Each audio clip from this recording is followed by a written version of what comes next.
জাতীয় সংসদ নির্বাচনের জায়গা 5 আসনের আমি এখন দাঁড়িয়ে আছি পবনতাই সরকারি প্রাথমিক বিদ্যালয়ে। এখানে দেখতে পাচ্ছি ভোটারের সংখ্যা উপস্থিতি অনেক, যেখানে মহিলার সংখ্যা বেশি। আমরা দিন গড়াচ্ছে, বেলা গড়াচ্ছে আর দেখতে পাচ্ছি মহিলার সংখ্যা বাড়ছে। তারা খুব সুন্দর ও শৃঙ্খলভাবে ভোট দিচ্ছেন, দাঁড়িয়ে ভোট দিচ্ছেন এবং নির্বাচন কর্মকর্তা দায়িত্বশীলভাবে কাজ করছেন। পুলিশ ও নিরাপত্তা কর্মীরা খুব সুন্দরভাবে সুষ্ঠুভাবে নির্বাচনের পরিচালনা করছেন। আসনে মোট ভোটার সংখ্যা 3,81,753 জন।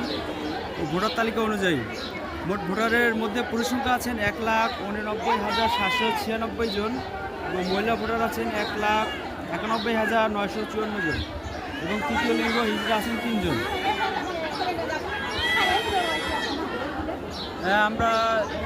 আমরা দেখতে পাচ্ছি আইন শৃঙ্খলা বাহিনীরা খুব সুন্দরভাবে পরিচালনা করছেন। আমরা এখনও পর্যন্ত কোনো বিশৃঙ্খলা দেখতে পারিনি। আর এখানে আমরা যদি পিছনে যদি দেখেন তাহলে দেখবেন সব নারীর সংখ্যা বেশি। 5 আসনের মোট ভোট কেন্দ্র হচ্ছে 146টি, যার মধ্যে এ ছিল সর্বশেষ। আমি আছি পবনতাই সরকারি প্রাথমিক বিদ্যালয় থেকে।